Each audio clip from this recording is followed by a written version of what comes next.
Sidelines with Rob Browne. Talk sporty to me.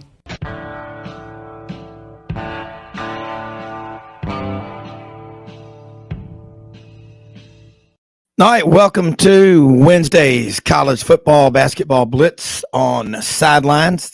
Man, we got a lot to talk about today. Dudley Dawson, hogville.net, joins us in the first segment. Second segment, Matt Dean, Associate AD, longtime coach over at Rhodes College in Memphis, gives us the D1, 2, 3 athletic director perspective. And then top of hour number 2, we're going to talk to John Hartwell, who was recently in the mix for the Auburn AD job and just resigned from Utah State, has moved back home, Dudley, to El Dorado or El Dorado. How do they pronounce it down there? El Dorado, Arkansas. So he's back in El Dorado, where his wife's from, and he's going to be doing some work, consulting, and maybe get back in as an AD. But going to have a lot of fun talking about what's going on in the big picture in college athletics and all. There is a lot to talk about. We had the college football playoff rankings came out last night, and Michigan, well, Georgia's 1, Michigan 2, TCU 3, Southern Cal 4, Ohio State 5, Bama 6, Tennessee 7, Clemson 8. Look out, Dudley, the Big Ten narrative. They just can't find enough guys that look like Archie Bunker or Harry Carey in the Midwest sitting on a big recliner cloth chair with white socks, drinking some PBR, some Croisen beer. But 70% of the TV sets in America, as Jimmy Hodge always reminds us, are in what is called the geographical footprint of the Big Ten. So anyway, rankings are what they are. HAWGs, a lot going on. Did not get the win at Missouri Friday. I watched that one. But this is the team that was so close. I think that's 4 or 5 games like that this year. Better recruiting, better days are ahead for the HAWGs. And follow us on Twitter at @sidelines_live. We appreciate it. We're here 6 days a week, Monday through Saturday, 2 hours each day. Sidelines.live, 680thefan.com, Podcast Park in Atlanta, Kicks 96.3, Alexander City, Lake Martin.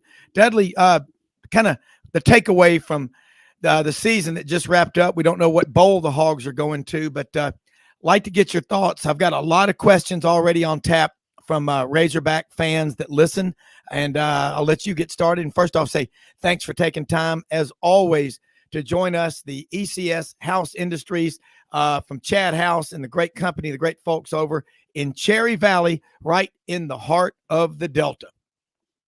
Well, the first thing I'd say is if you're ever, I don't know, second and goal, don't bring your tight end in to play back. That would be the first thing I'd say. I think they still would have won the football game if they had just lined up and ran the football there and they got a touchdown. But, I guess that's neither here nor there now. It's going to be an interesting offseason, as it is at every school these days with the portal. I think Arkansas has already had 10 to 12 kids announced that, they're going to be moving on. That seems to be a number that we're seeing at a lot of schools, especially those who may have not reached expectations. But I also think that this is a situation that with the portal and people jumping in it, it's always been about playing time. You just hadn't been able to get out of your current school and on to another one as quick as you can these days. 6-6 is definitely not what they wanted. You've mentioned it a few times, and I think we bring it up. It's one of those situations where you win the close games, you go 9-4. You lose the close games, you go 6-6. Yeah.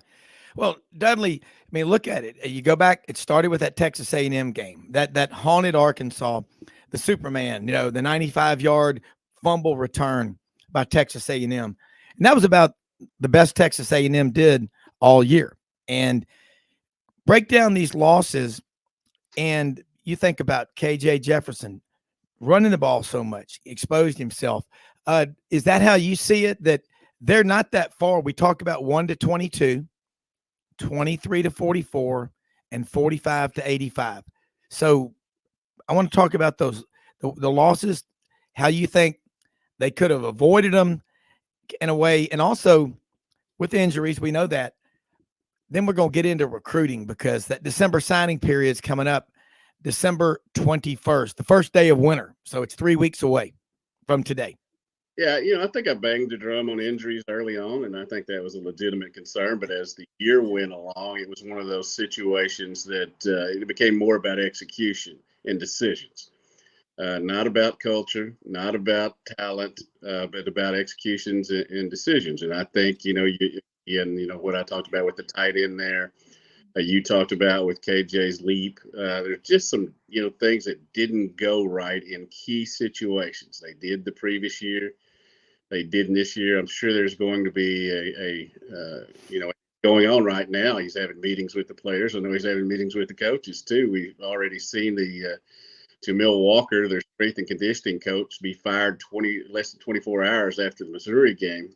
From all indications, that was a situation with on the field, where Arkansas was not, being as physical as Coach Pittman thought it would. But there were some things off the field, I think, that made that come to fruition as well. So, I do think it's always going to be about Jimmy's and Joe's more than X's and O's to a certain extent. It's also, you just have to make the right decisions at the right times when you're playing in a league such as the SEC. And I think that you can definitely criticize some of those decisions this year. The honeymoon is over. In no way am I saying that Coach Pittman is not going to be very successful here. I mean, he was successful last year, wasn't this year. But it's, the fans are in an uproar right now. And for lack of a better word, they want blood or somebody's scalp. Yeah. Well, this is a text I got. This guy calls himself Oscar the Grouch from the Tin Can. He said, Sam Pittman's supposed to be the best offensive line coach in college football. And I heard Dudley Dawson last week say the problems this year resulted from, Arkansas's inability or refusal to adjust to what the defenses were doing. How are you going to fix that? That's from Oscar the Grouch, Arkansas fan. He claims to be.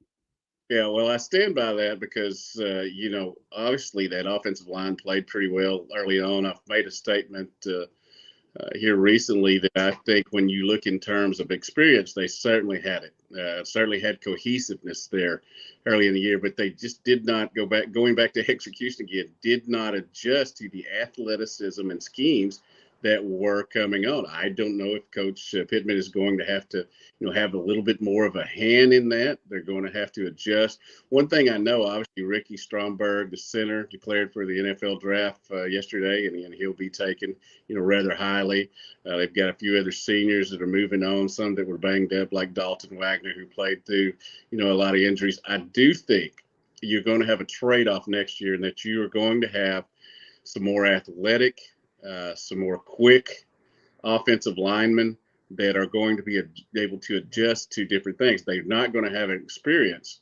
So it's going to, there are going to be some growing pains there, but I think that they have the ability to be better NFL prospects, to be better talented guys, to have more success on a consistent basis down the line than the current guys did. And in no way am I criticizing the overall play of that offensive lineman, as far as their careers, but we all could see from Liberty on, especially, that it wasn't working in the way that they ran the ball like crazy forever.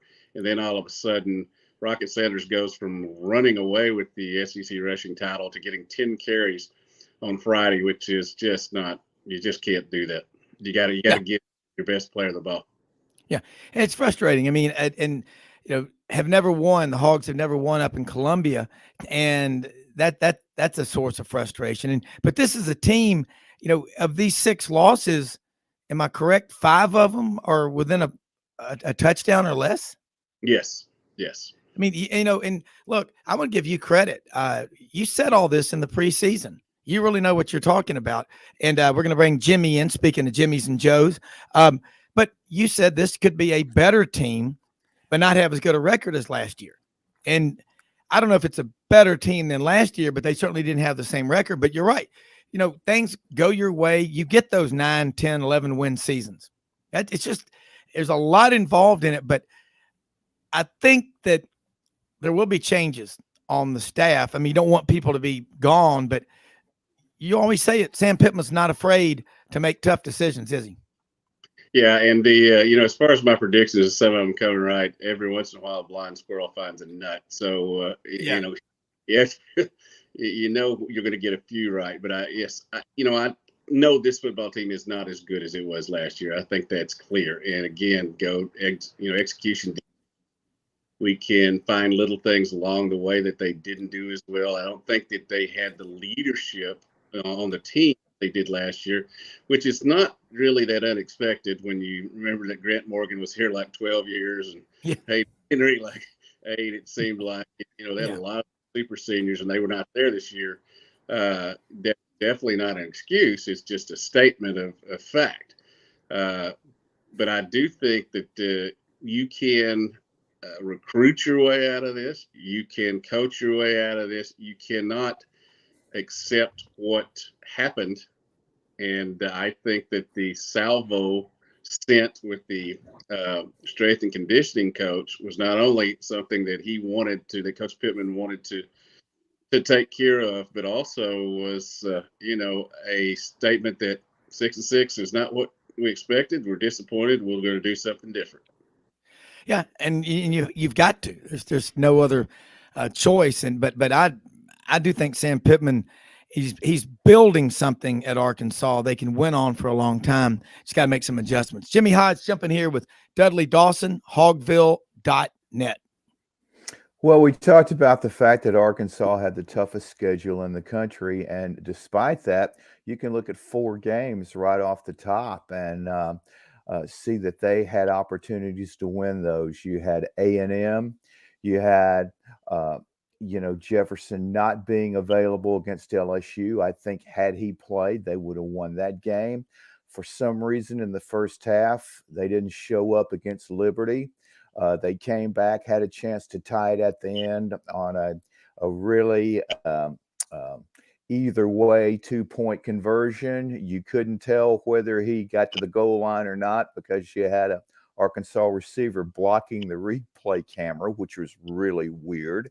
And then the Missouri game that certainly Arkansas had their chances. They went 2 and out on their last 2 possessions, and then Missouri was able to run out the clock. But I wanted to ask you, first of all, about this strength and conditioning situation. A guy like maybe Scott Cochran at Georgia would seem like to me, after his just tremendously successful stint at Alabama before he went to Georgia because he wanted to coach on the field as special teams coach, and then he had some off the field issues, and then he returned last year on the staff, but not at the same capacity. I'm wondering if somebody like that might be the type of guy that Sam might go for there. And then I also wanted to mention, just in the secondary, for the second year in a row, they lost Catalan, who, like I said, is, I think, one of the best safeties in college football. That last year they lost him at midseason. There was a drastic difference in the performance of that unit from that point on. And then this year they lose him like after 2 or 3 games, and Arkansas they were just bad in the secondary. We all know it. So how is the recruiting going to go? And how the Hogs approach fixing the secondary? Is it going to be divided between 3 or 4 high school prospects that they see that could be stars in the secondary, and then also a portion of that total being made up by portal guys? Well, I think you start off with the first Catalan, as you mentioned. His decision on whether he's coming back or not is apparently going to be announced pretty soon. I don't have any eyes leaning, but that would be obviously a big pickup. Ladarius Bishop was out almost the entire year too. He was a starter cornerback last year, guy that they felt real high on, but he kept him out. You do have some high school defensive backs coming in here, and as I've mentioned before, Browne and Jalen Lewis are 2 guys that I think, have a lot of talent for the future. But let's be honest about this. You better go out and grab at least 2, maybe 3 people for your secondary out of that portal. And the one thing that is, allows teams to do that this year, to just get as many in here as you can. And it's a college business now. You're going to have to waive some guys to have under 85, but you got to go out and get some. So I think, that has to be, without a doubt, the biggest question that they have to go get answered. And, I think they will. Obviously, they're hitting the portal already. I know officially you can't do it till next Monday, but let's all be honest. They're talking, colleges across the country are talking to former high school coaches, family, uncles that are not really uncles, making contact. That's just how things go. But they have to address the secondary right away, because we know, even though Hudson Clark and some others came in and made some, tremendous strides, when you look at the season overall, maybe not at the end, but when you look at the season overall, and you just have to get better there, and you just have to have more depth. When a couple of guys go down, all hell doesn't break loose. Well, if you've got defensive linemen, pass rush, you're 2 or 3 deep on your front 7, that can make your secondary look a lot better. Where does Arkansas stand in the recruiting of defensive linemen? High school, you have to ask this 2-part question: high school and portal. And dare I say junior college? Yeah, got a few high school guys coming in, but again, I'm not a guy I'm not freshman ineligibility, certainly, but I do think it's tough to count on freshman defensive linemen in the SEC, unless you're similar to the athletic ability of a Harold Perkins, who, however you describe his position, to go get to. Arkansas's problem in that regard. Hold that thought. We're going to take a quick break, come back. More sidelines after this.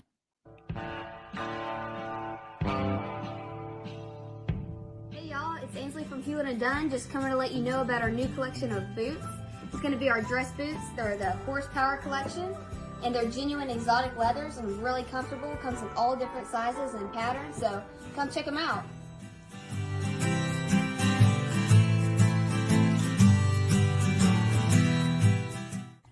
Red River Ford and Toyota, located in Wynne, Arkansas. If you're in the market for a new or used car, truck, or SUV, call, go online, or drop by and see them. Located 45 minutes from Memphis, go off the 4-city exit on I-40 and go north about 15 minutes on Highway 1. Easy to work with and still believe in customer service. If you live out of town, they will deliver your vehicle to you. RedRiverFordToyota.com. Just see what they can do.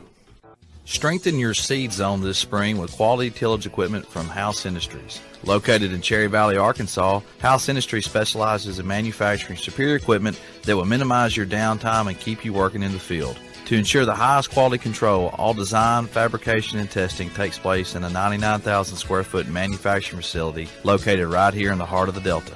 Locate your nearest House equipment dealer online at houseindustriesinc.com. House Industries, breaking ground. Sidelines with Rob Browne. Talk sporty to me.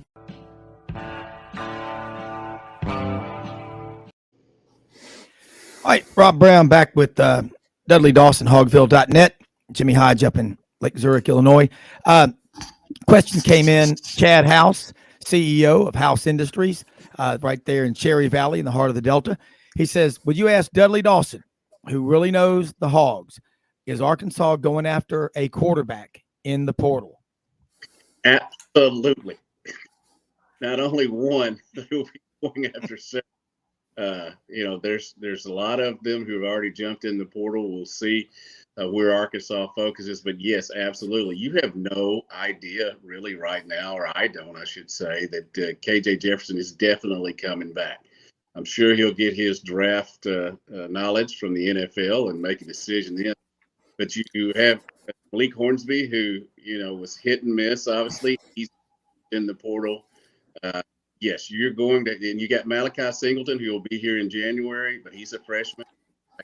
Point about freshman, and, maybe he'll come in and light it up. But I think, yes, you have to go out and get at least get 2, if not spoken about previous shows. It's, you'd be better off if you can find some with multiple eligibility than just a sniper to come in for 1 year. But if you have to take that, you will. A Felipe Franks type guy, somebody like that. But absolutely, without any question, they will be going after portal quarterbacks. It is it's the most important thing on the offensive side of the ball. You normally would say tight ends if you just looked at the team, but they've got 3 coming from high school that are all really good 4-star guys. All that Dow Loggins, the tight end coach, did a great job of getting. But again, if in case I was unclear, absolutely they are going after quarterbacks in the.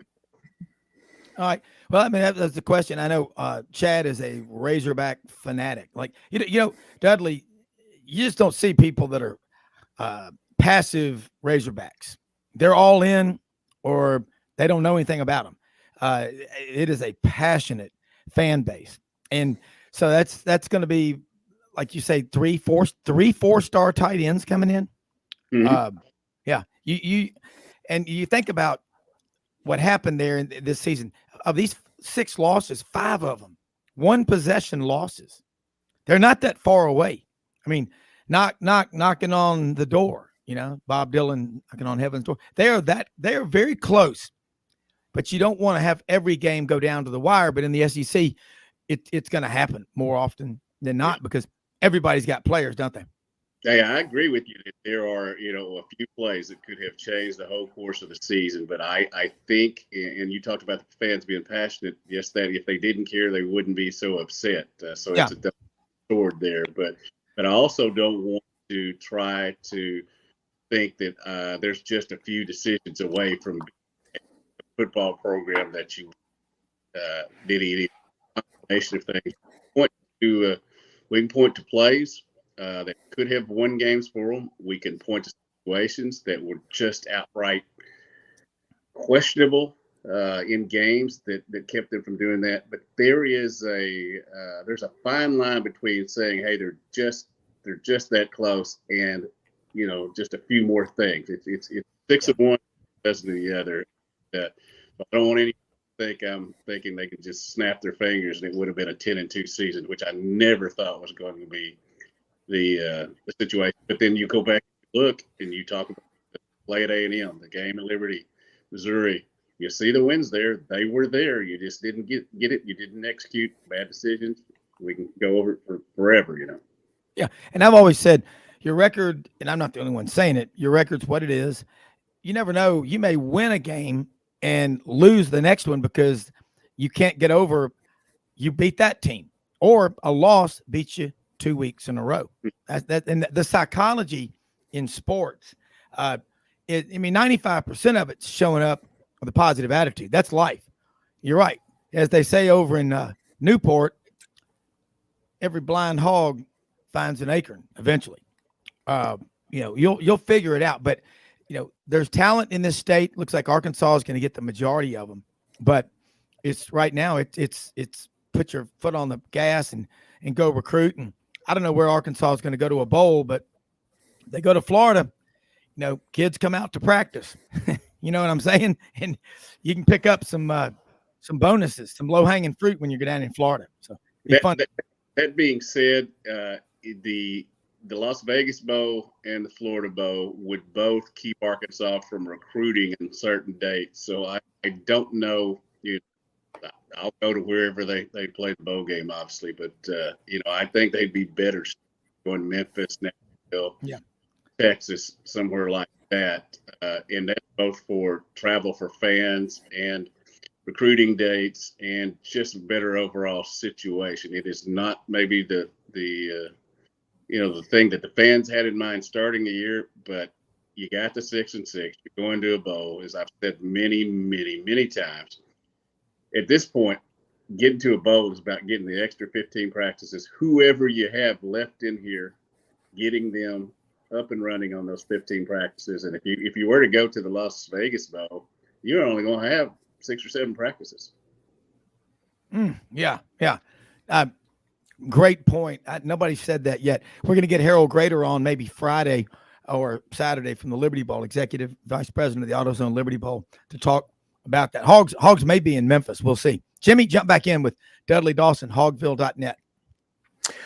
Well, Dudley, I wanted to get an idea how you see the percentage breaking out between high school recruits that the Hogs are going to be bringing in, and then the portal guys, because the NCAA, I believe in the off season last year, allotted an additional 8 scholarships involving the portal, and that you can, in addition to how you choose to break up that maximum of 25, 85 total, but you can sign up to 25 in an individual year.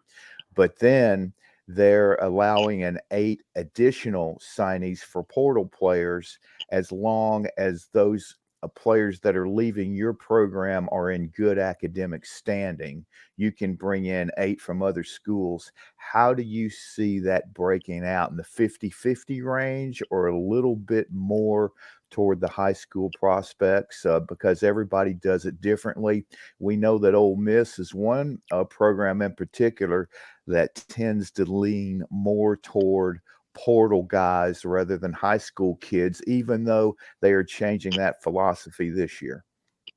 I believe I'm correct in saying that LSU had 12 out of their 22 starters that came out of the portal this year. And, Ole Miss, certainly Arkansas had some as well. You have 23 high school commitments. I think the vast majority, I haven't heard that any of them are going to bail on the Razorbacks. Or the Razorbacks bailed on them. So I anticipate 23 or so, be in high school. I expect every other one of them to either be a portal addition. There are a couple of junior college kids that Arkansas is looking at as well. They have some kids coming in this weekend. A defensive player and a wide receiver named Andrew Armstrong for Texas A&M Commerce. So it's already, official visits are already here. So I think you're going to have a 23 to 12, something like that range. But you better hit on the 12. I mean, this is a year that you cannot take a guy that might be an impact guy, might be a contributor. You have to know exactly what you're doing. You have to bring in the guy. You can't be looking at ceilings. You got to be looking at consistency and production already from these guys. And it's a tough deal. I get it. That's why these companies paid a lot of money, because you can get a 5-star, or 4-star guy that comes here and he plays like a 2-star guy. You can get a 2-star guy that comes here and plays like a 4-star guy. It's tough, but again, that's what these guys are paid for. They know it. They live high-pressured lives. They spend time studying film. I mean, that's what the deal is. And that, again, I think it's so important. The portal and how they hit on this portal will probably. Well, Jimmy, looking at the portal, and Dudley, you're back with us, Dudley. Yeah. Let's break down some numbers, and I'm gonna throw them at you. You being the mathematician, you're good with this stuff. Typical year, 131 now that James Madison University's Division I. That's about 3,300 kids a year will sign Division I scholarships if everybody signs a full class. Out of those, maybe 1%, 33 of them are going to be rated 5 stars. I've been studying this stuff for 43 years. All right. Got a lot of data in my noodle. This year alone in the state of Alabama, there are 22 4 stars and 7 5 stars in the state of Alabama this year. Now, you look at it, out of the 3,300 in a typical year that signed Division I scholarships, 33 of them are 5 stars, 33. And about half of them, 60% of them, signed with the top 5 schools. Then you got 350 to 400 4-star rated players. Some of them are low 4s or high 4s.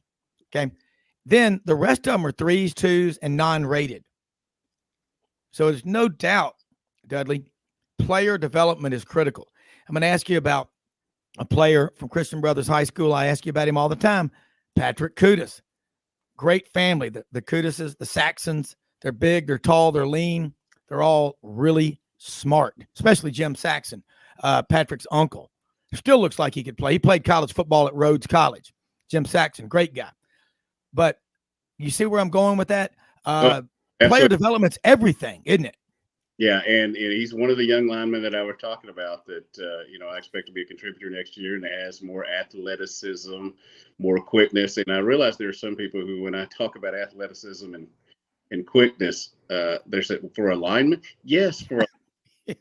I mean, it's a big deal. I mean, yes, they work in, tiny areas at times, but also you have to get out and make blocks on the second level. You have to do a lot of things, not just be bigger, stronger, and powerful at the initial push. I mean, there's a lot of things that go into it. But yeah, Patrick is one of those guys that I talked about. I think that has certainly a great chance. They loved him. They tried him all over the line this year. It'll be interesting to see where he ends up. With Stromberg leaving and going to the NFL, the center spot is basically going to be a wide open. Who knows if he doesn't come in and get a big crack at that. I should say come in, he's already here. But, it's a man, it used to be you had a few days after the season was over to contemplate the season. Now you don't. You've got to get right to it. And I know that Coach Pittman and his staff have already been on the road recruiting, and they realize how important this next season is in terms of where your program's going to go in terms of a trajectory. Are you going to go back up? Are you going to stay the same? Or are you going to go down? That's going to depend on what they get done in December. I truly think that. Yeah. So you got the 45-day window starting December 5th. Then the next window for the portal will be in May. I guess that's the end of most academic years. I guess sometime middle of May, probably. But guys can't just enter the portal whenever they want. No, they can enter it, but they can't move or they can go Twitter. They can go on Twitter and announce it. Exactly. Instagram and all that stuff, and say I'm leaving. I'm jumping in the portal, even though you officially can't do it, I guess, till December 5th. So yeah. Well, you're up there. One last question. Basketball. Eric Musselman. What happened out there is my coach, the great Russell Reed at CBHS, the last 16 letterman at Ole Miss, 1947, football, basketball, baseball, track and field.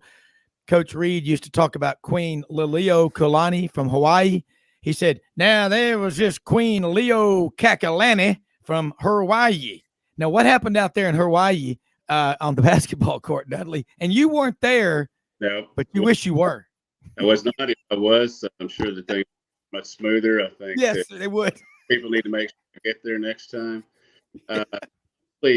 Coach Musselman and the San Diego State fans from when he was at Nevada have had an ongoing loving relationship that has included a lot of communication during the game. That certainly was that happened the other day. There was plenty of culpability to go around. Coach Musselman or those above him, have realized that he escalated it. You can't be doing this. I mean, that's just not going to help things any. But I think that security will be better next year at Maui. I think that fans who maybe act up a little bit might be pointed out and escorted from the gym. And I don't think you'll see any coaches flashing the L. So, I'm not anybody from that situation. Yes. But also as a guy who got 16 personal foul penalties playing football and basketball at Newport in his high school career, maybe I'm not the right guy to them on certain situations. Yeah. Well, Dudley, love having you on here every week. The ECS House Industries Razorback Report right here in Cherry Valley, Arkansas, the heart of the Delta. They make the best agricultural equipment, aerators for the catfish farms. Check them out, ECSHouseIndustries.com. Dudley, tell people how they can follow you. Hogville.net is where I put all the Razorback stuff at, and Fearless Friday again is the high school site, fearlessfriday.com. Got several high school football games championship games this weekend. I'm writing a lot of stories about them.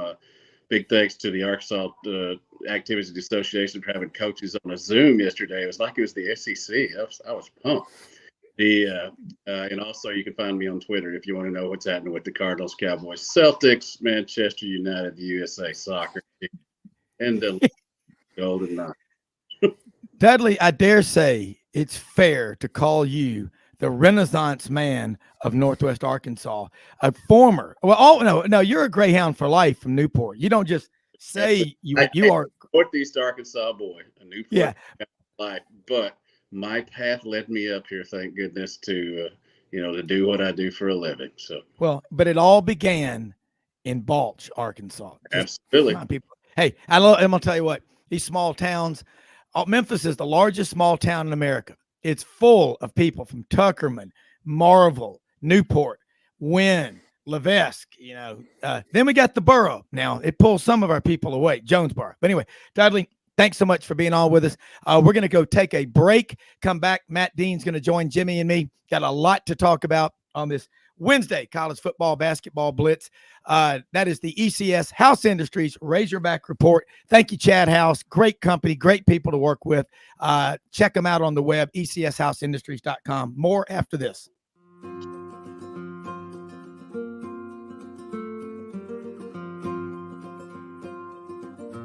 Hey everyone, my name is David Wisdom. And I'm Shelby McNeil, and we're attorneys with Haggard, Cleveland, Pierce, Thompson & Short, your local Auburn law firm.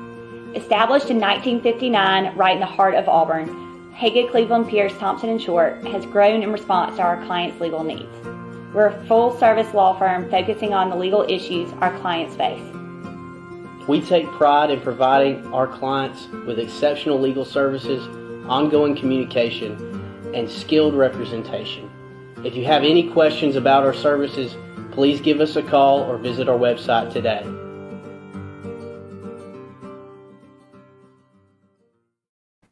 All right, Rob Browne back with you this Wednesday college football and basketball blitz. Great stuff. Dudley Dawson, hogville.net. Follow him. He's very active social media, especially on Twitter. Dead Sports, you'll see him. Native of Newport, Arkansas, White River, right in the heart of some of the best duck hunting in the world. When you say duck hunting in America, you're talking about the world. I don't know how much duck hunting they do in Saudi Arabia, but they surely do it here in Arkansas. Matt Dean, proud native son of Iowa, just one of the naturally good guys. I say Wally Cleaver type, great athlete, great father, husband, Rhodes College, 31 plus years. We were over there a couple of weeks ago. Audrey and I were. It is the most beautiful campus. It's just unbelievable. It's been used as a movie set in a lot of movies, and it will be in the future. They even have a swimming pool that has stereo music, AM, FM. I don't know about 8-track, but when you swim in that pool, you can listen to music. Why do I know that? I just know that. But Matt Dean, a lot going on. College football playoff rankings came out last night. We got the counselor over here, Jimmy Hodge, born and raised in the South, worked on a farm, drove a tractor, was a dairy farmer for years. No, but Jimmy's from South. He's going to be the counselor. We're going to have a little, we're going to kind of like do Reese Davis and Mark May and Lou Holtz used to do when Reese would dress up as a judge. All right. College football playoff rankings came out last night. I was watching the color TV through my neighbor's house. They had the blinds pulled up. That cable's pretty expensive. Cut the cord. But anyway, the Big Ten, knocking on the door is Ohio State's number 5. Number 4, Southern Cal, the men of Troy. Number 3, the TCU Horned Frogs. Number 2, Michigan. Number 1, Georgia. Make your case, and then I'm going to have the counselor come in with you. Make your case why the Big Ten. You may not even feel this way, but why after the curb stomping, WWE style? I mean, it was Lance Russell and Dave Browne Saturday morning wrestling on Channel 5. It was a beatdown of epic proportions. And Ohio State doesn't even get punished for it. Yeah, I thought they may drop to 6, but I think a couple things come into play here. I was really disappointed in LSU's performance on Saturday night. I thought they would go into College Station and take care of business, because if they do that, we're probably looking at a different conversation right now, but it didn't happen. But, I think the thing that's hard here, you look at Ohio State's body of work, and we're talking about them at 5 right now. Their best win is obviously at Penn State. Well, why does that matter? Well, the committee moved Penn State to 8. So the reason I think Ohio State still has a path to the college football playoff is because they're valuing Penn State now in the top 10. Whether that's right or wrong or different, I mean, that's just the way it is. To me, Bama's getting punished unfairly for 2 close road losses to 2 quality opponents. I personally think that Bama would beat Ohio State on a neutral field. But clearly, if USC loses to Utah, which they've done before, Utah won that game. Now, that was at Utah, tough environment. I think it was like 41-42, something really shootout game. Then I think Ohio State probably gets in, though I think there's room. I think Boo Kerrigan on the committee last night, Jimmy, I think he said that it's kind of still not set in stone, but I don't know how, if Ohio State and Alabama don't play this week, how do you move one ahead of the other? I think USC takes care of business. Caleb Williams is playing Caleb Williams is my Heisman Trophy winner right now. I'm going to be honest with you. He has played at a phenomenal level the whole year. Kind of been like in the background while some other conversations were had with Bryce Young and Caleb CJ Stroud. And Hendon Hooker. And Hendon Hooker. I'm sorry. If Hendon doesn't go down and that game's a little closer, if they beat South Carolina, it's a totally different conversation, right? But right now, I don't see Georgia losing this weekend. I don't see Michigan losing this weekend. Quite frankly, Kansas State's really good. They could beat TCU, but TCU's kind of like that magical team right now, guys. I think TCU wins. I think it's chalk. I think what you see, these 4, I think they all win, and that's what we got. Counselor, is that you out there? Remember that Cape Fear, Matt Dean, Robert De Niro, Nick Nolte's over there? Got those guys in. Counselor, is that you out there, Counselor? Jimmy, respond. Yeah, I think this is fun. I think it's going to be chalk. And even if, let's say, TCU were to get upset by Kansas State, their number of quality wins over ranked opponents has them in the field anyway. I mean, I think they're in no matter what. And I think they have 5, maybe 6 wins against ranked opponents. Whereas USC, now their defense is horrible. But Caleb Williams, these last 2 weeks, I mean, he's just separated himself from everybody. I mean, if you're going to beat USC, you may have to score 30 or 40. That's how good that offense is with him. And then you add Jordan Addison, the controversial portal wide receiver from Pitt, who was kind of just taken away from the Panthers without their knowledge. The negotiations were totally under the table, and Pat Narduzzi was totally blindsided.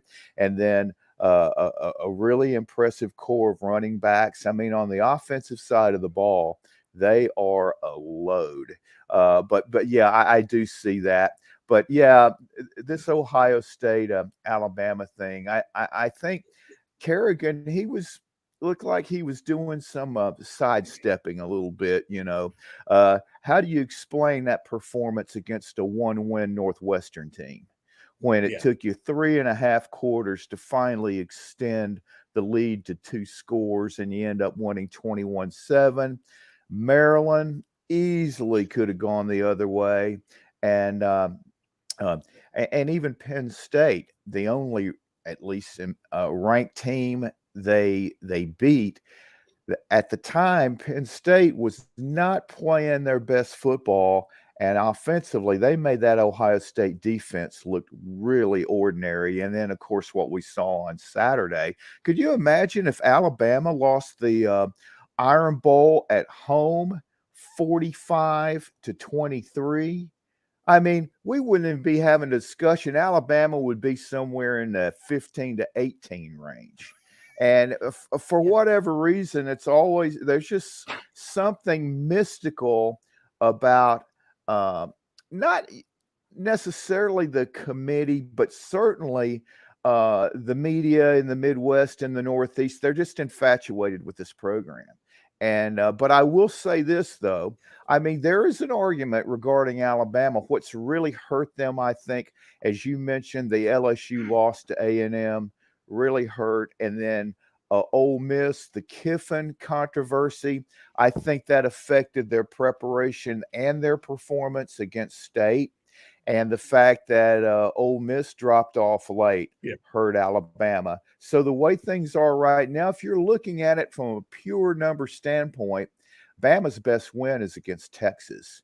They're and probably after that, Mississippi State's their second best win because they climbed into the top 25 at 8-4, and then Ole Miss, people don't realize, has dropped out of the top 25. So people look at that, but I agree. I think if Alabama and Ohio State played on a neutral field, especially now with Bryce Young back at 100%, Alabama would definitely beat them. But I don't think it's going to come into play. But the minute we all say that, that exact opposite happens. You just never know in this day and age. But Ohio State, they might be careful for what they wish for going to Atlanta and playing Georgia in the semifinals.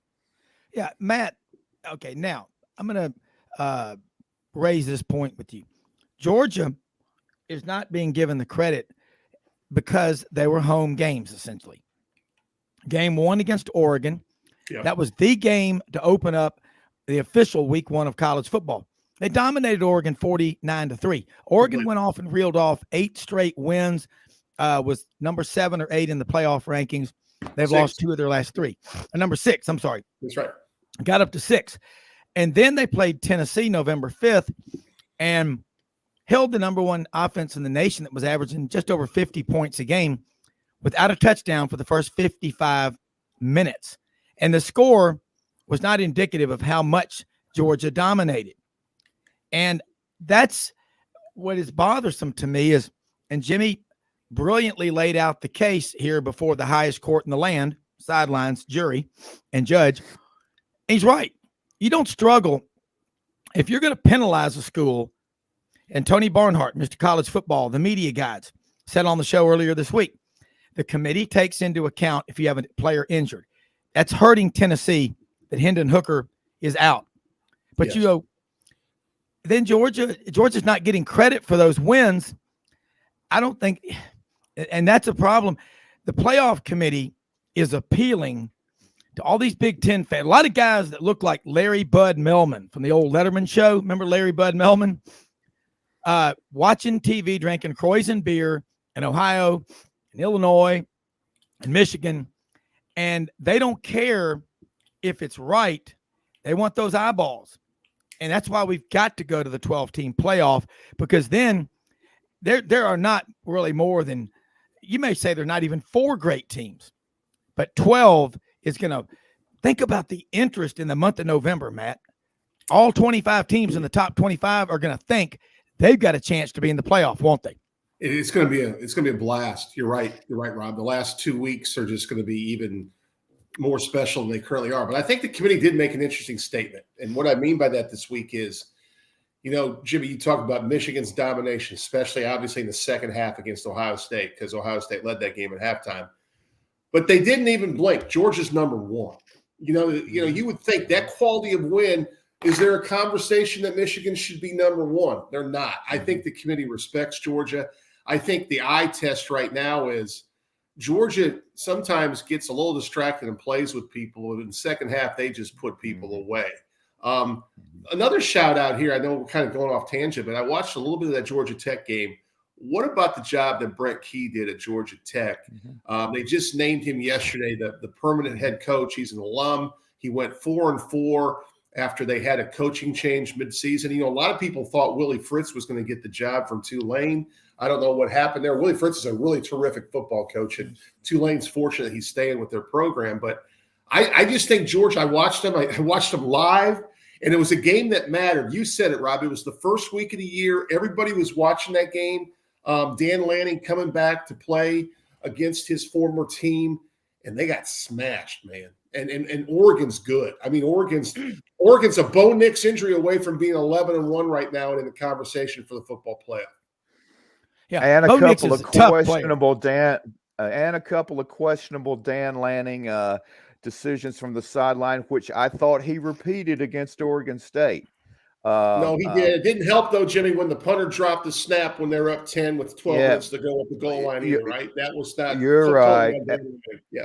Yeah, absolutely. But I think that Oregon Georgia game, I mean, Oregon could not have played them at a worse time, Correct. in the season opener when you got coaches and players, they don't even know each other. Even though they had spring practice and all that, you don't know anything till you line up in a real game. And Georgia was not the team you want to be lining up in your opener. But with that being said, um, uh, if they play now, certainly, Georgia would win because just of their depth, their talent, and all that. But they wouldn't be winning 49-3. But what I found interesting about some of the committee's logic was that the Georgia Oregon game seemed to be a really big game to them, and that set the tone for Georgia being at the top all year. Even they had that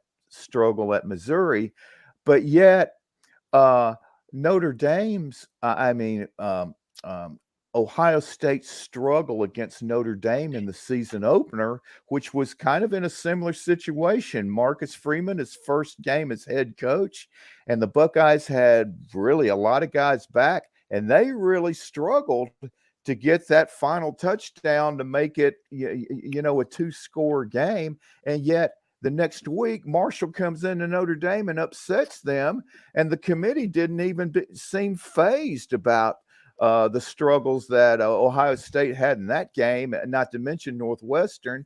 And it just seems that it's, again, when it comes to these guys, they just don't seem to be held to the same standard. I don't know what it is, but it's just one of those things. But hey, one other thing, Matt, and a lot of people don't realize this, but unless I'm wrong, I think the College Football Committee has set a deadline of today for the Rose Bowl to let them know if they're going to commit to the college football playoff, on how they're going to be handling these locations for these games, because if they don't commit to it today, they are going to be out of the rotation in the next contract window. Well, who was in charge of those negotiations? I mean, the granddaddy of them all. We know the Rose Bowl 100+ years. How do you screw that up? Of course, it's California, and you got that grease ball. I don't know who's in charge, but how do you mess that up, Matt? As a Midwesterner, in December and January, when it's 8 below zero outside, there's 2 feet of snow in your driveway.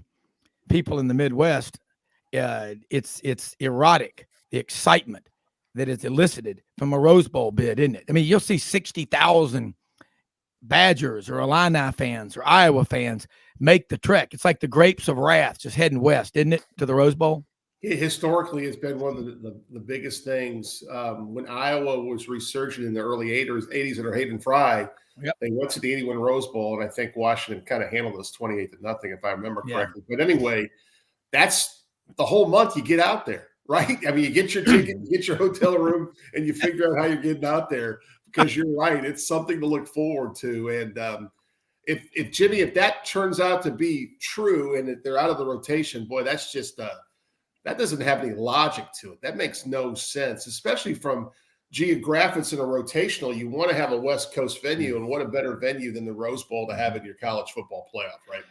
Well, and that's the thing about it, that the Rose Bowl is the prize. And any SEC school, Georgia, Alabama, Alabama went to the Rose Bowl in 1926, changed the way Southern football was viewed by the rest of America. That 8-day train trip from Birmingham to Los Angeles, everywhere they stopped, thousands of people were at the train stations. Bands were playing. They were so proud of the South. We're going to talk about it after this. Hey y'all, it's Ainsley from Hewlett & Dunn, just coming to let you know about our new collection of boots. It's going to be our dress boots. They're the horsepower collection, and they're genuine exotic leathers and really comfortable. Comes in all different sizes and patterns, so come check them out.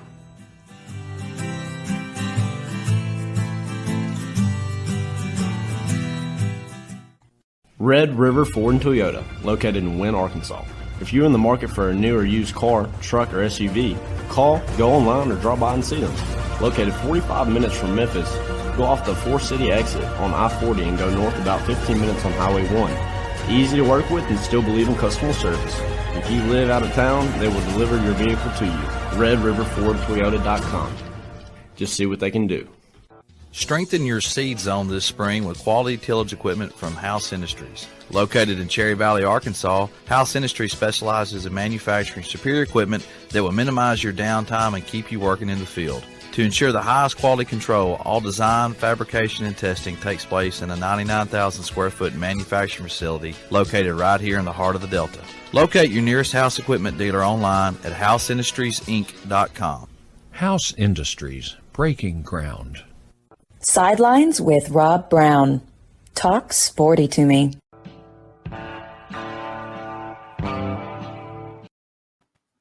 HouseIndustries.com. Strengthen your seed zone. We're going to strengthen our red zone college football knowledge. You think about, though, Alabama was the 4th or 5th choice 100 years ago almost when they went to the Rose Bowl. And look at the dividends that has paid for them. Go ahead and bring in John Hartwell from Logan, Utah. John, I got that picture via text that you just sent. Oh, my God. How much snow do y'all already have? We were just talking about you. Matt Dean's on here on the square. You'll see Matt Dean. He's a AD, associate AD now, was head AD and basketball coach for the women at Rhodes College for 16 years. He's been there 31 years in Memphis. Jimmy Hodge up in Lake Zurich, Illinois. I'm here at Red River Ford Toyota in Wynne, Arkansas. And you are out in Utah looking like you're having the best time of anybody. Are you a downhill Olympic skier? I mean, is the Black Diamond just nothing to you? I mean, how you doing? Hey, doing well, guys. How are y'all today? Great, man. I love having you on here. You exude confidence. But two AD guys look at you in the bottom squares, and Jimmy and I, 2 Joe Six-Packs up there above you. But let's talk, man. Big picture. How's everything going? Going well. Just as I think you know, in transition from here in Utah back to the southeast, and so yeah, I'm not going to miss. The snow in small doses is nice, but I'm not going to miss where you can't see green grass from mid-November till mid-March. Well, I'm going to tell you what, you got to admire, though, the people that went on the Oregon Trail, the Chisholm Trail or whatever. Where'd that thing, Ogden, Utah? That's where the rail lines met. The Golden Spike Monument. Yeah. That's some of the toughest people in America. I got to ask you this now. You know, you're back in Arkansas. El Dorado. Okay. All right. Just wanted to make sure of that. But anyway, let's talk about it right now. Obviously we know you were in the mix and at the Auburn AD job, and you got a bright future. You've got a great track record. You've been around. You've got a lot of experience from your years at Ole Miss and Troy and the Citadel, Utah State, nearly 8 years. Along the way, you knew Auburn's new football coach, Hugh Freeze. He's from, I think he's from Coldwater, Mississippi, or Independence. It's about 30 minutes south of Memphis, but I'm from Memphis. I've known about him a long time. I don't know Hugh Freeze. Everybody's asking, man, my phone has blown up. The screen cracked. Okay. It's wild. And I told everybody, I said, I don't know him, but I know people that do. And as what I do for a living, due diligence for my clients' investment portfolios and on this show, I'm not going to try to get it first. I'm going to try to get it right. You talk to the source itself or the people that know them independent of one another, so they can't cook up a story among themselves. Right. And I think got to be fair. And too many people that I have an absolute ton of respect, not just Ole Miss people, but people that know Hugh Freeze. Wow. That press conference, I mean, Hollywood couldn't have written a better script of a guy who gets it and feels it. And like Bruce Pearl has been given a second chance. And I think, I go to mass a lot.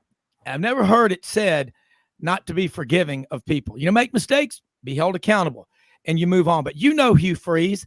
Let's talk about that, and we'll go from there. Yeah, and Hugh is an unbelievable person. You know, I first got to know Hugh. Gosh, this would have been 2005. You know, when Ed Orgeron first came on as head coach at Ole Miss after David Cutcliffe left. Yeah, and Hugh and I were actually neighbors out on the east side of Oxford, and lived on a lake out there. And so not only did we work together, he was football ops, I was deputy AD there at Ole Miss at the time. So we've known each other for a long, long time, and a really, really good man. Obviously, you know, you can dig on anybody, and none of us, the man upstairs is the only person that's perfect. So you can dig on folks. And, you know, I was thinking about this earlier because I was reading the article, you know, not to shift coaches and institutions, but I was reading the article about Trent Dilfer and his likely going to be the new head coach at UAB, and all of these people in an uproar. And obviously I've seen some of the stuff from Auburn, and, you know, and this is what makes college athletics, just like every other profession in the country, so hard right now, because our country is so divided. I mean, no matter what decision you make, you're going to have roughly 50% that are going to support it, and you're going to have roughly 50% that are going to be adamantly against it. And it's so crazy. But we'll keep politics out of this. But, you know, along the lines of Hugh, I think he is an outstanding choice for Auburn. He understands the Southeastern Conference. He's roll up your sleeves, go to work guy. He's not a glitz and glamour guy. Although yesterday he obviously killed it in his press conference. He's really good in front of the media, but that's not what Hugh thrives on. Hugh thrives on you know, having a whistle around his neck and being a ball coach. And you know, first and foremost, I think really important, his genuine care and desire for the success of his student athletes comes above everything else. You know, you talk to anybody who's ever played for Hugh, and they rave about, you hear people say, oh, he's a player's coach. Sometimes that term gets thrown around pretty loosely, but talk to the people who have played for Hugh Freeze, and you know, 99.9% of those folks will run through a wall for him. So I think he's an excellent choice for Auburn. I think he's going to do really good things there. He understands the SEC. He understands the SEC recruiting battles. Oh, by the way, it doesn't hurt that he's got in his back pocket that he's beat the guy in Tuscaloosa a couple of times. He's beat the guy in Athens before. So he knows what it takes. And, you know, I feel like he's going to assemble a great staff. I know he's got Cadillac that he's retained on that staff, which I think is a huge move for him. So I think he's going to have a high level of success at Auburn. You know what I thought was impressive is being from Memphis, Sean and Leanne Toohey were down there. A bunch of Memphis people. I'm going to tell you right now, a lot of people. I was at a Rotary Club luncheon at the Loft over on Highland, the Highland Strip by University of Memphis yesterday. Pierre Landash and Bud Ritchie, two LSU friends of mine. It was College Spirit Day. And Jarvis Greer, kind of a retirement thing for him. He's only 63 or whatever, but Doc Holliday is going to take over for him at Channel 5. They brought up about Hugh Freeze. And he asked his daughter, who played, you know, basketball there at Briarcrest, he said, how many state championships did y'all win? And you know the stories that are out there. It's a bunch of crap. I mean, I was a TV reporter for a couple of years. Man, trust. What did Reagan say to Gorbachev in Reykjavik, Iceland? Trust, but verify. Now, he verified that Gorbachev had a big brown birthmark on his head. He trusted that. But trust, but verify. And the thing about journalism is, true grit journalism is, you get the best guest on this show. Guys like Jason Caldwell, Alabama Sports Writer of the Year, Inside the Auburn Tigers, one of my favorite people. He will not speculate on things that he does not know about. You got to be fair to people. You can destroy somebody's reputation. And I'm not a public figure, but John, you are. Hugh Freeze, you know Hugh Freeze. when he messed up at Ole Miss, I'm sure you talked to him about. I mean, people have screwed up before in life. I mean, tell me I'm not trying to say it's okay, but my God, if you're going through hell, what's the best advice you've ever been given? As my mother would say, have I ever given you any bad advice? No, ma'am. That's right. Now listen to me. You keep going, don't you? He's going to spend the rest of his life either feeling sorry for himself or trying to make things better for his wife, his family, and everybody around him. I want the latter, John. Yeah, no question. And again, we've all made mistakes. It's how you come out the other side, just like you said in reference to the advice that your mom gave you. Yeah, and still does. And again, I do think that just knowing Hugh, knowing his personality, knowing Auburn, I think he's an outstanding choice. I think when people meet him and get to engage with him, he's not a glitz and glamour guy, and he's a regular guy. He's just like us, and he's not going to big time anybody. You mentioned Coldwater. I think Senatobia tries to claim Coldwater as a suburb. So they you know what Senatobia is, don't you? The 5-star city. Yeah. You know, my good friend Alan Callicott was mayor for a long time, the Callicott Insurance Agency. But keep in mind, I love him. He's the Mississippi State Bulldog. Wrap this one in maroon and white as John Hartwell comes to midfield for the handshake. There's movement in the aisles in Scott Field in Starkville, Mississippi. Let's go down on the sidelines to John Carrero. You know what I'm talking about. Oh, yeah.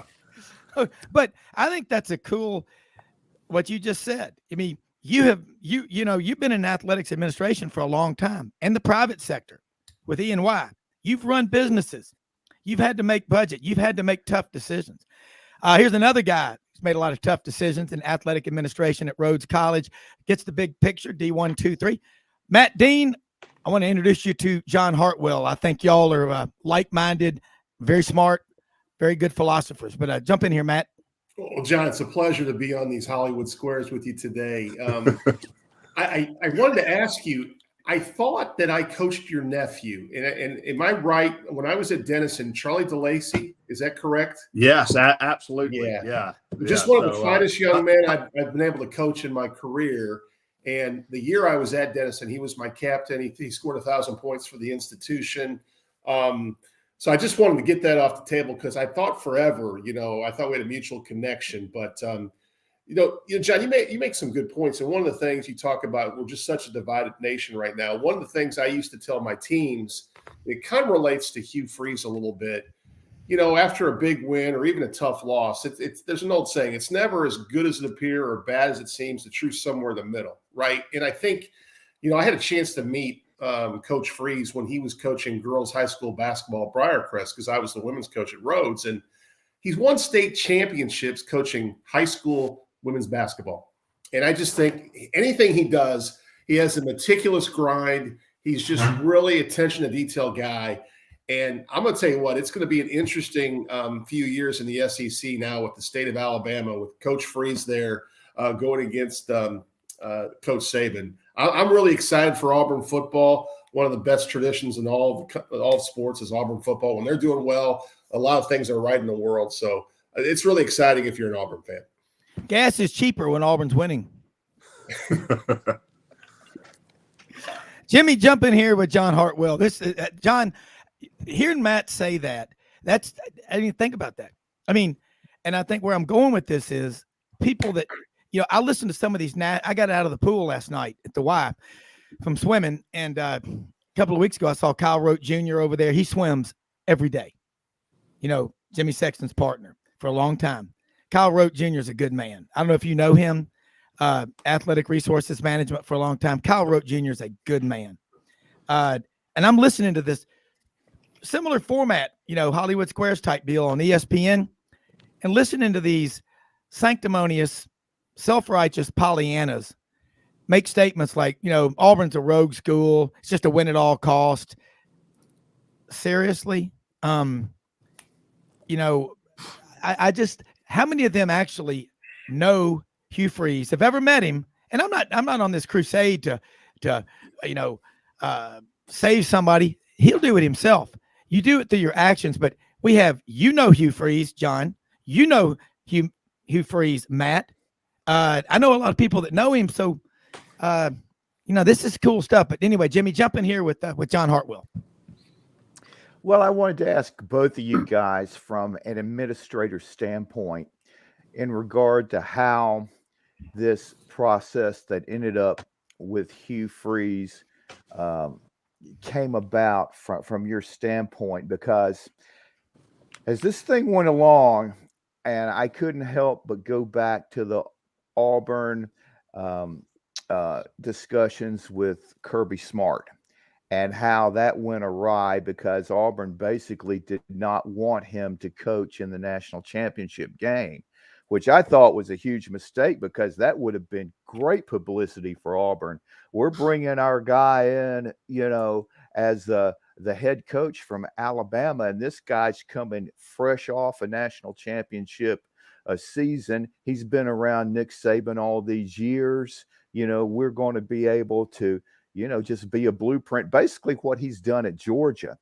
And the longer this went, it became obvious Freeze was the only choice because, first of all, his success as a head coach in the SEC, his familiarity with the league, and the fact that he would fit into the Auburn culture perfectly. Because I'm going to tell you what, Lane Kiffin wouldn't want any part of going to those alumni functions or those gatherings that you have to go to, really get accepted in Auburn's case by the Auburn family.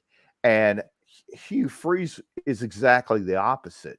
He's going to be like a pig in slop, really. I mean, he's just going to be totally comfortable. He's the only thing missing is for the season to start, and then he demonstrates he can win games in this league. But as it went on, that search, I'm just thinking, man, I tell you, because the Auburn power brokers, they're famous, for their influence. And in fact, guys, Franz Beard, who's with Gator Bait Media, he asked me if I could get permission to borrow what I'd said earlier this season, is that as far as booster meddling is involved, Auburn is the east of the Mississippi version of the Texas, So I was kind of concerned that this was going to go awry, and yet they managed to pull it off. And I just thought that with this Kiffin situation, you would want to get it cleared with Jimmy Sexton. That's obviously where the discussions began. And it appears that Kiffin wanted total control of the program. And at Auburn, that's a tough place to get that concession. But why that would not have been resolved at the very beginning. And I know you wanted every Freeze to finish his regular season and all that. That would have been ideal. Hold those thoughts, Jimmy, hold those thoughts, because we're going to take a break. The old stopwatch has hit us, and I see John teeing up, ready to come back with this one. Sidelines with Hollywood Square's Jonathan Winters will join us after this quick break. Hey y'all, it's Ainsley from Hewlett & Dunn, just coming to let you know about our new collection of boots.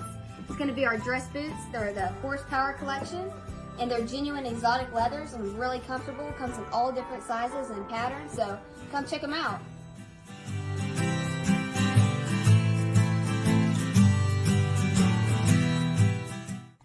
Red River Ford and Toyota, located in Wynne, Arkansas.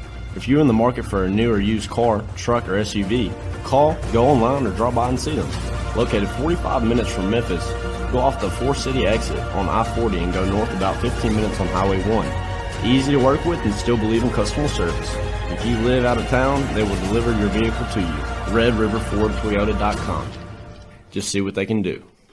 Strengthen your seed zone this spring with quality tillage equipment from House Industries. Located in Cherry Valley, Arkansas, House Industries specializes in manufacturing superior equipment that will minimize your downtime and keep you working in the field. To ensure the highest quality control, all design, fabrication, and testing takes place in a 99,000 square foot manufacturing facility located right here in the heart of the Delta. Locate your nearest House equipment dealer online at houseindustriesinc.com. House Industries, Breaking Ground. Sidelines with Rob Browne. Talk sporty to me.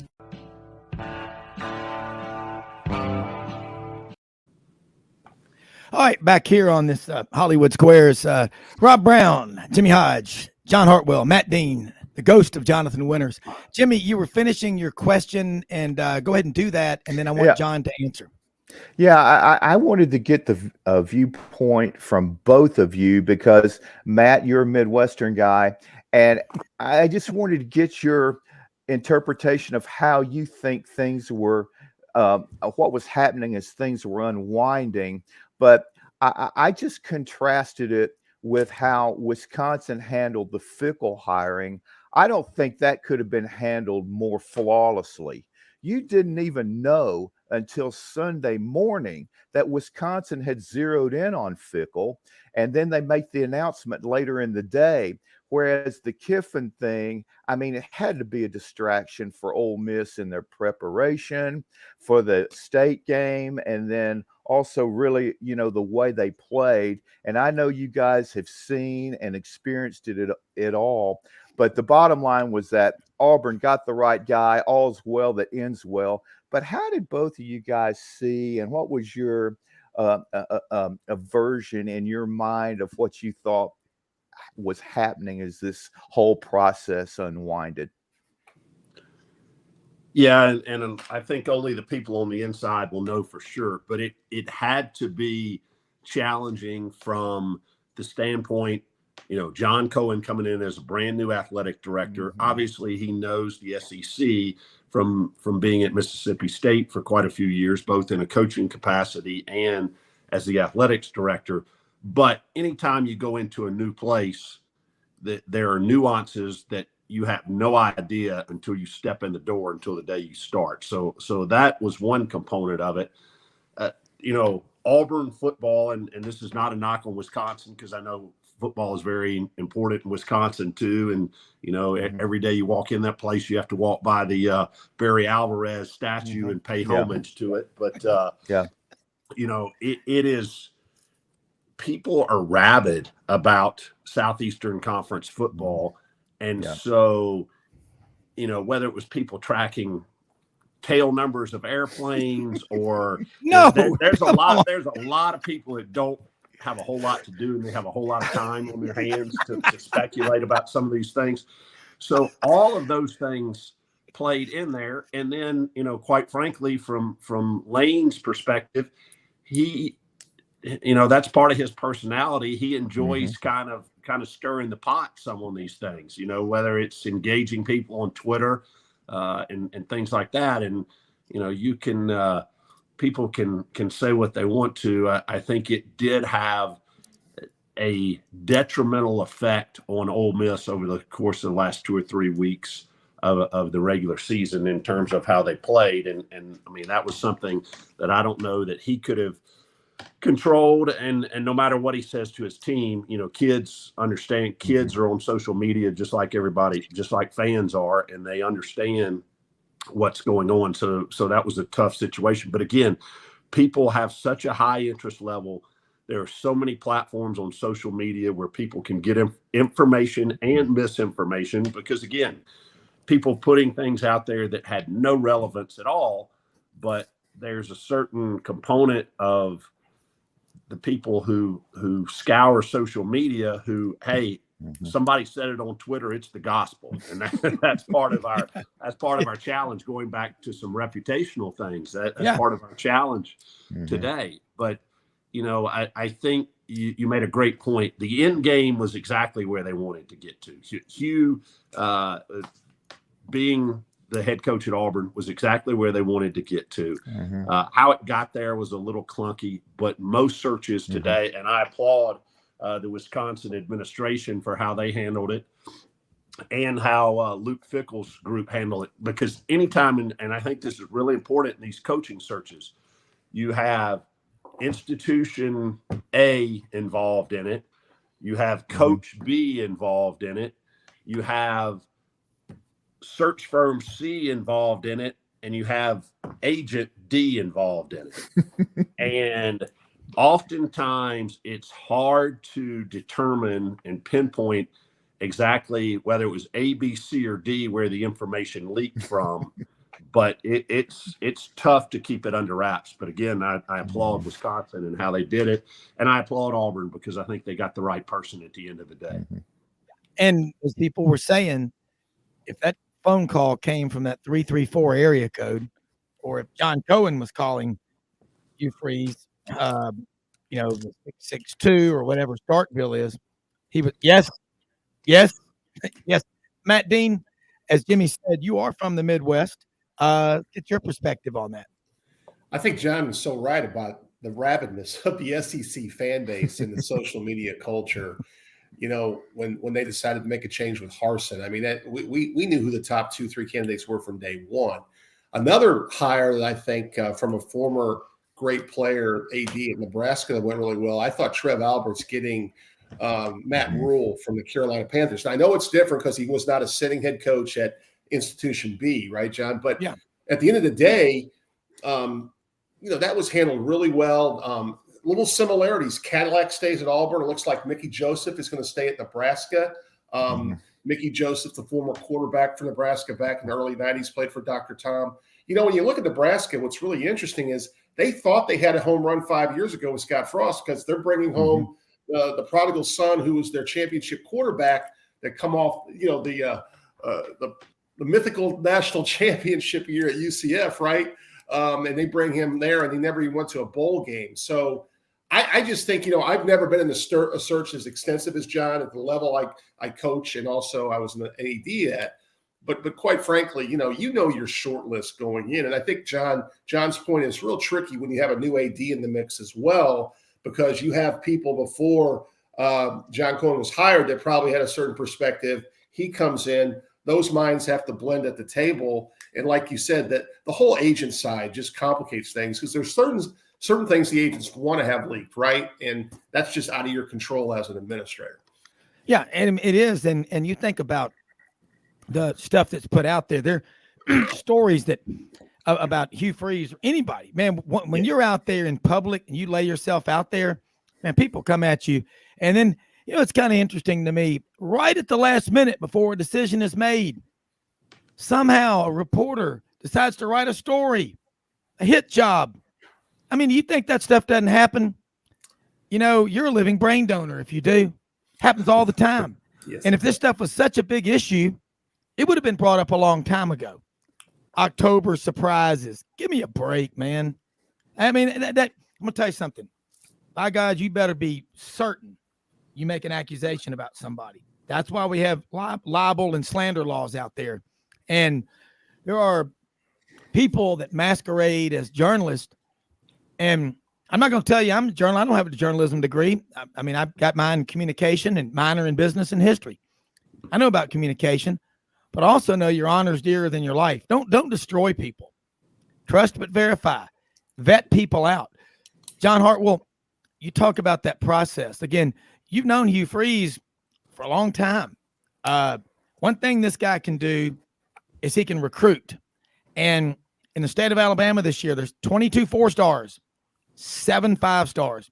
That's 23% of all the 5-stars in the country out of 330 million people. 7 of them are in the Yellowhammer State. And going out there, Brian Harsin, just in my opinion, went to the Joe Stalin School of Charm and Wit. He wasn't going to Thompson High School there in Alabaster. He wasn't going to, maybe he was, but there were coaches in Georgia saying, we used to see Auburn all the time. We don't ever see them anymore. How can somebody not be vetted in the hiring process and Auburn miss so badly? The only way that happens is you have an athletic director make a unilateral hire to spite the people on the other side, the power brokers, whatever you want to call them, that wanted somebody else. And look what happened. Who was the big loser? Who else was the big loser when Auburn did not vet Dr. Stephen Leith from Iowa State? That hire of Stephen Leith has probably cost Auburn, with coaching contracts and buyouts and goofy stuff, probably $100 million. John Hartwell, if you were the AD at a school, talk about that vetting process that goes on. There's a lot of like the tail numbers back and forth. I've never seen anything like it. It's like, people like the DEA, down back in the day of Miami Vice, following planes from, South America and Cuba to America. But talk about that vetting process, what goes on behind the scenes, if you would. Yeah, absolutely. And a lot of times that is where, a search firm comes into play, and people have different opinions on search firms, but that is one of the areas where, whether it's background checks, talking to people throughout the industry, anybody can put 10 people who they like and like them on a resume or on a reference list, but to really get the true nuts and bolts, you got to find where people have worked and talk to people who work with them. So I think that's part of it, and obviously, whether it's former student athletes, coaches they worked with, assistant coaches, and again, you've got to get a broad perspective of that, because just like in business, in coaching, if you dig far enough, if somebody's been in coaching for 20, 25 years, they're going to have fired somebody, done something that an assistant coach doesn't like.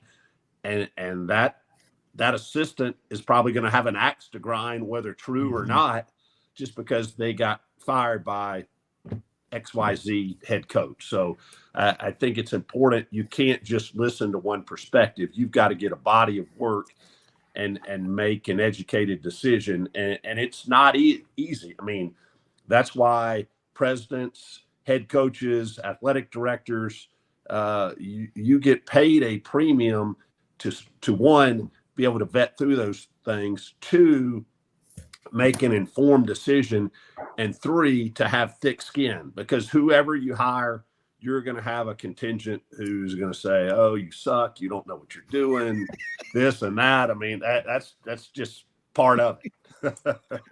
Well, I mean, like out in Utah, in California, it doesn't matter where you are, people care.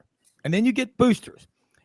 What's it like, John Hartwell, dealing with the super boosters? And, again, Auburn's boosters don't really get that involved. They're pretty passive, but lightning just hit. but you know what? It is because they care.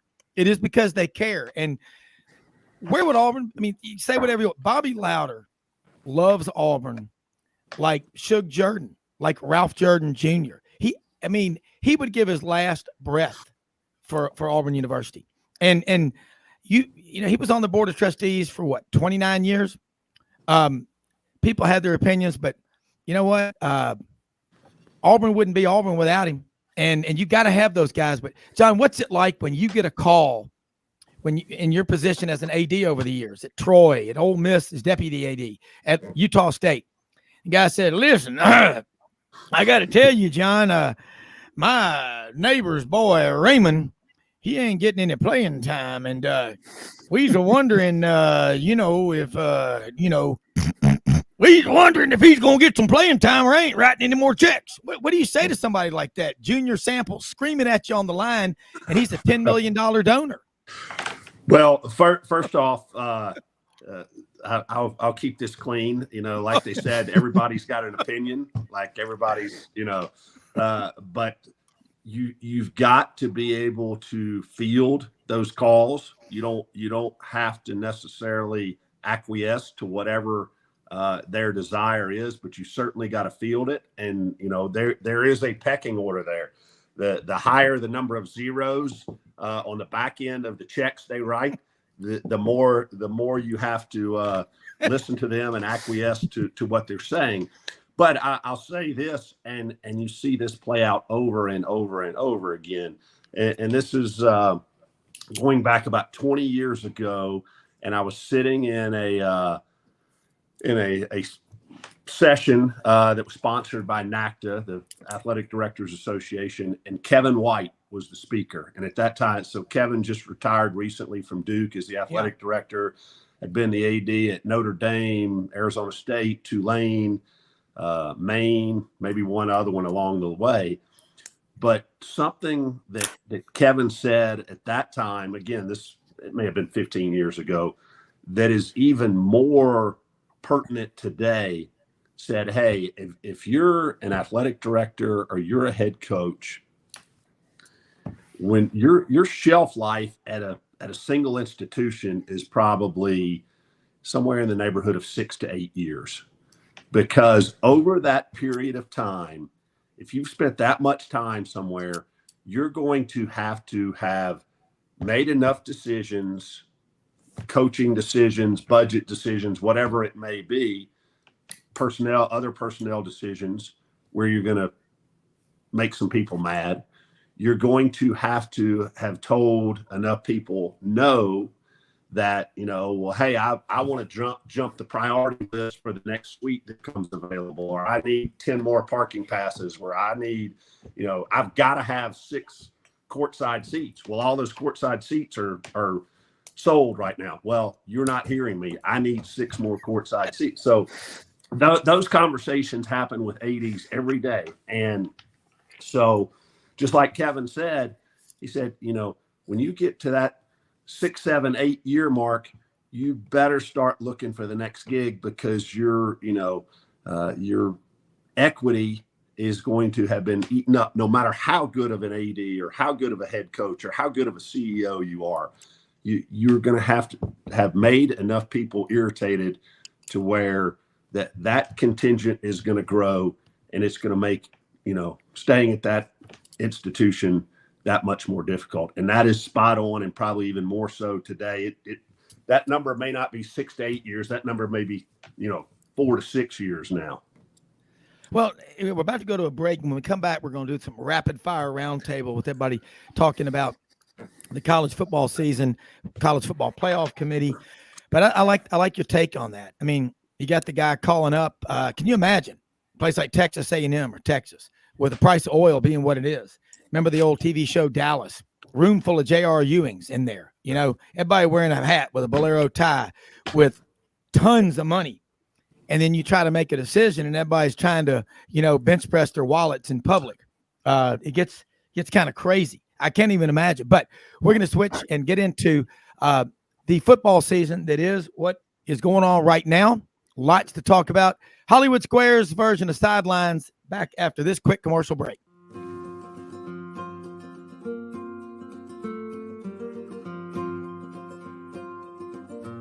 Hey everyone, my name is David Wisdom. And I'm Shelby McNeil, and we're attorneys with Haggard, Cleveland, Pierce, Thompson & Short, your local Auburn law firm. Established in 1959 right in the heart of Auburn, Haggard, Cleveland, Pierce, Thompson & Short has grown in response to our clients' legal needs. We're a full-service law firm focusing on the legal issues our clients face. We take pride in providing our clients with exceptional legal services, ongoing communication, and skilled representation. If you have any questions about our services, please give us a call or visit our website today.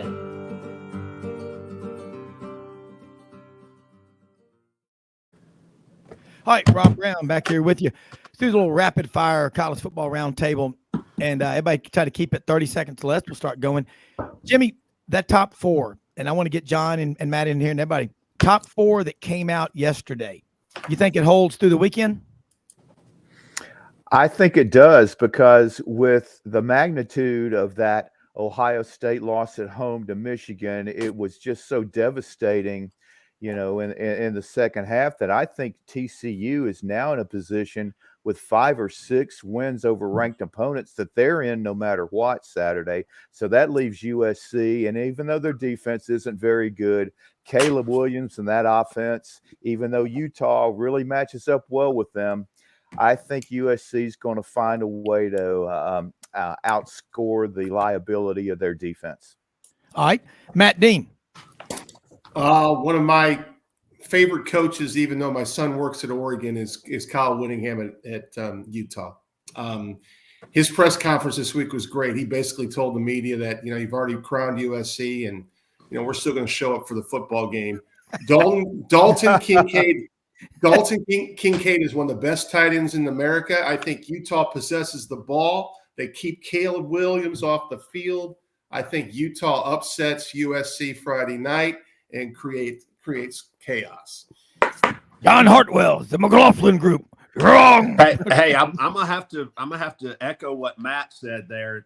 Obviously, in the shadows of University of Utah and Salt Lake City up here in Logan, Kyle Whittingham is vastly underrated as a head coach. Mm-hmm. The one thing that I think gives Utah an outstanding opportunity to win this game, their physicality. They are the most physical team in the Pac-12.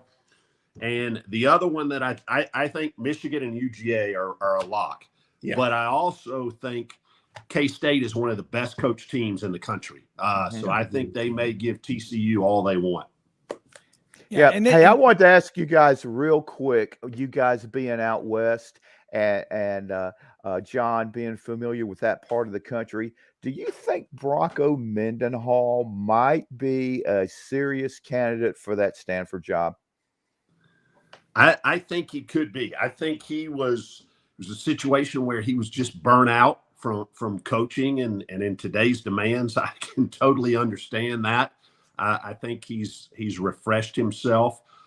He obviously had a ton of success at BYU. I think he is an outstanding candidate there. The other place that, and there's been speculation about Dion and some other things, but I don't think anybody's signed the ink yet.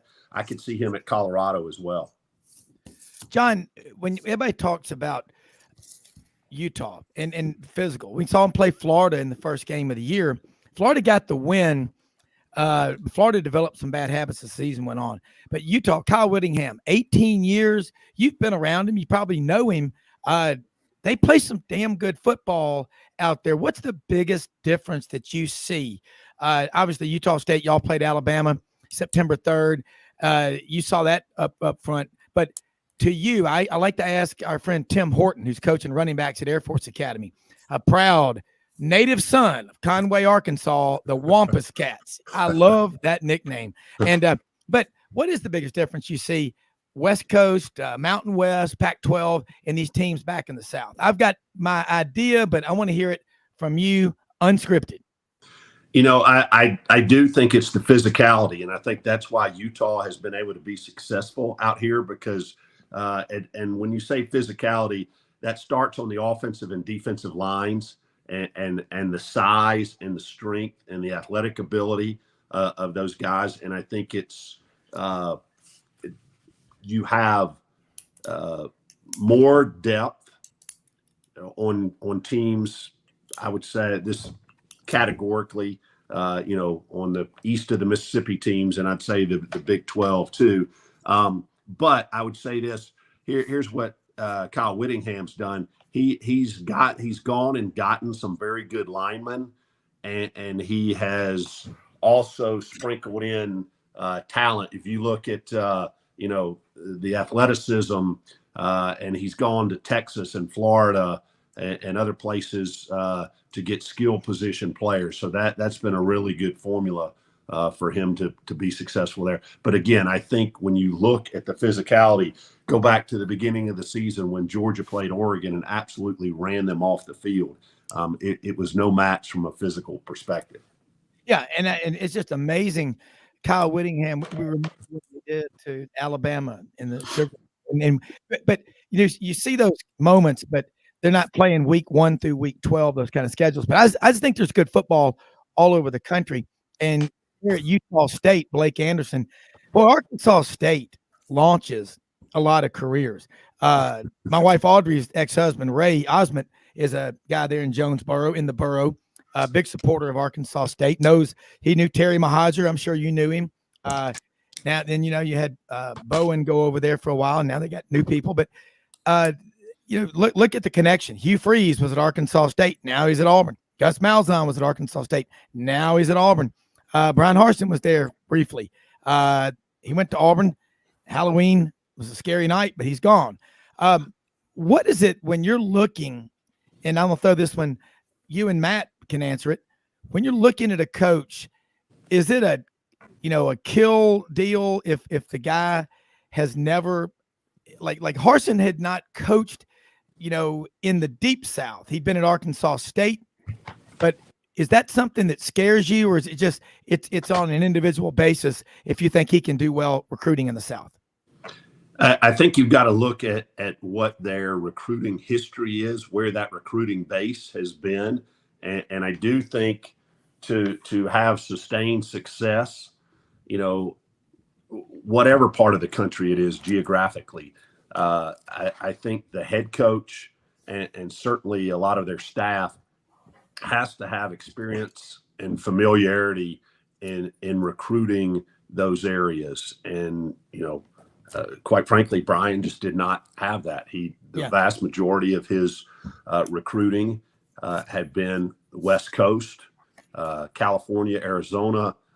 There's some very good players in that area, but when you go in the SEC, you've got to be able to get in the high schools, in Georgia, Alabama, Florida, Panhandle, New Orleans area, all of those. You've got to be able to have some success in those areas. State of Mississippi, the JUCOs in Mississippi, and that's one of the things that's different. A lot of the people out here recruit when they talk about going to get JUCO kids. They're looking at Hutchinson. They're looking at the Kansas JUCOs more so than they are at the Mississippi JUCOs. So there are some differences, and I think it's extremely important that they have familiarity with those geographic locations.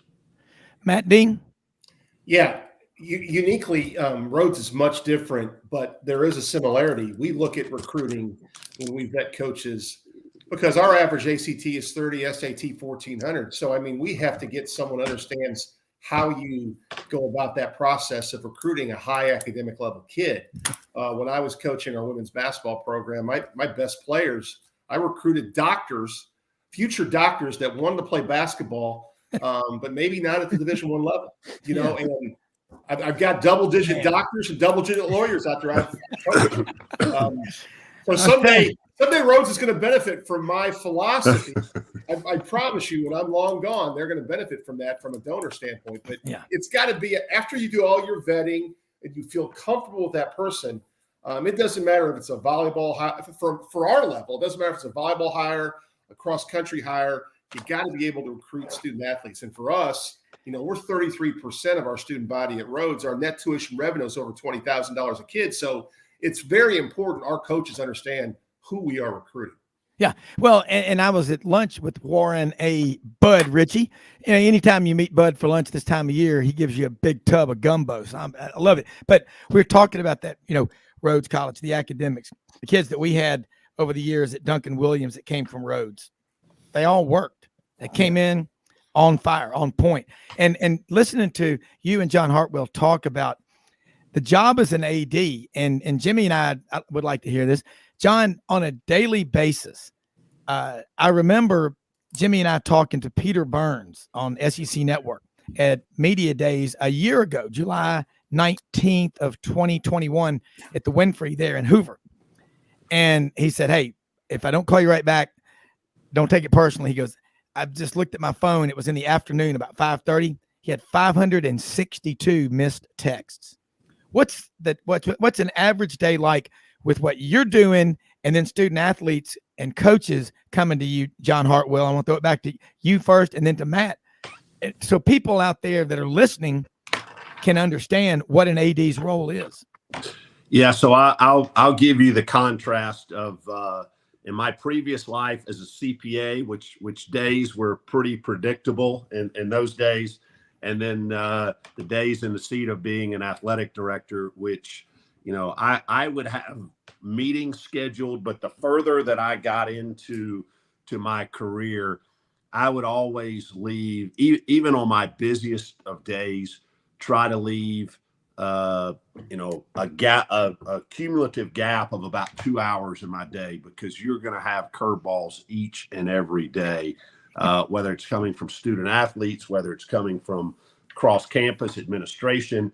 We talked a little bit earlier about the donor calls, and this is something that probably 10 years ago in college athletics was not that prevalent, but is becoming more so today.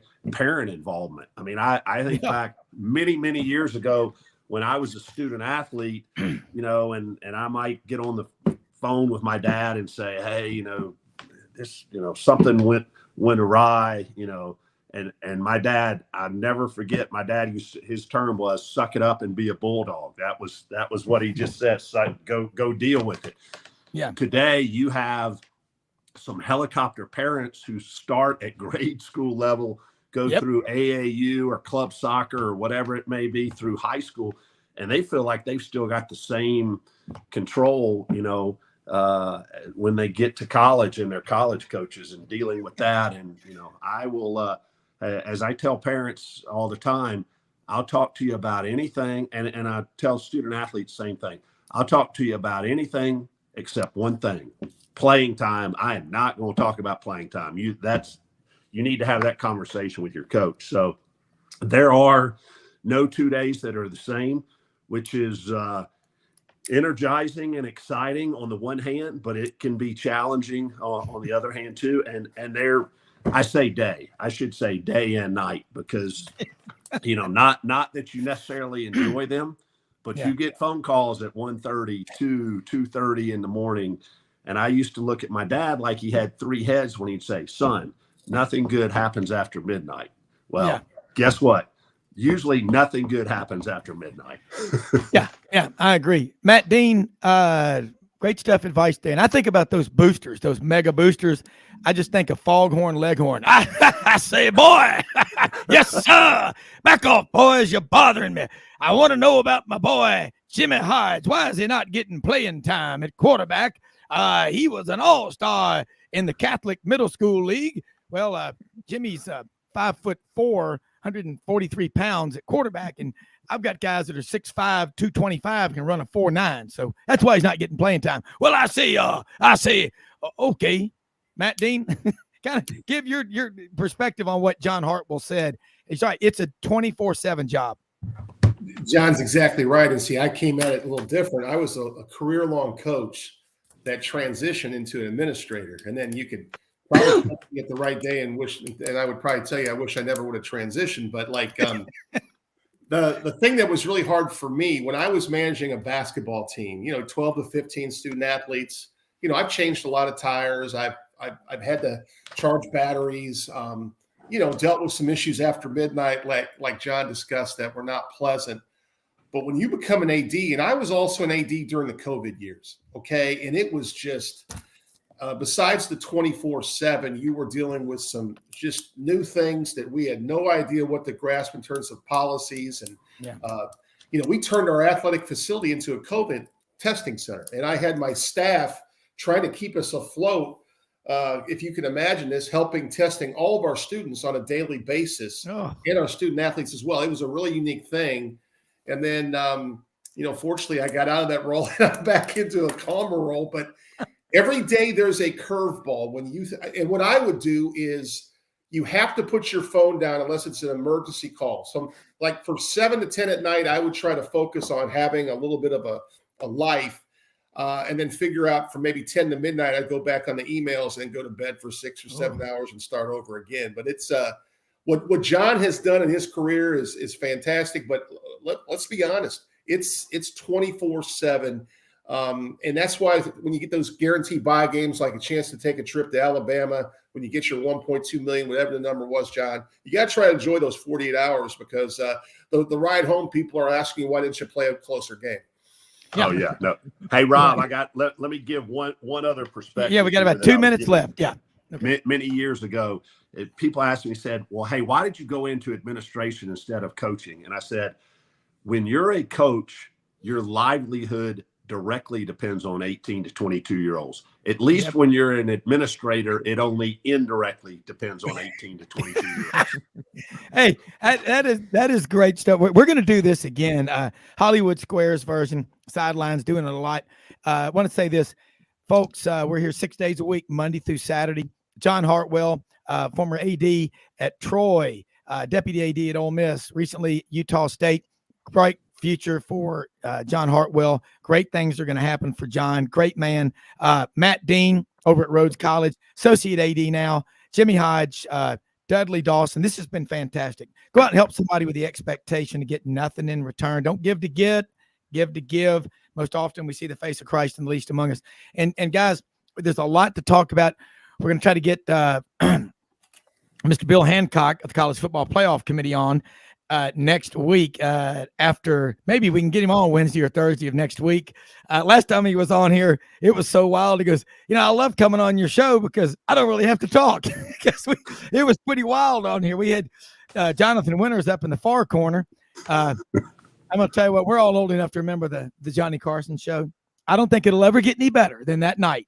Johnny Carson said, we'd like to introduce a young comedian I think has a really bright future, Mr. Robin Williams. He came out there, did his thing, sits on the couch. He goes, our next guest is a host of an Emmy Award-winning program in its third year, Davis Rules. Ladies and gentlemen, Mr. Jonathan Winters. He comes out dressed up as a Union infantry officer, and let's just say it was the insane asylum of comedy that night, but this is a lot of fun. I can tell you one thing, the takeaway from today, hearing from John Hartwell and Matt Dean, folks, go out and hug an athletic administrator and AD and say thank you. This is awesome. Out of here. We'll see you tomorrow. Have a great day, everybody, and God bless America.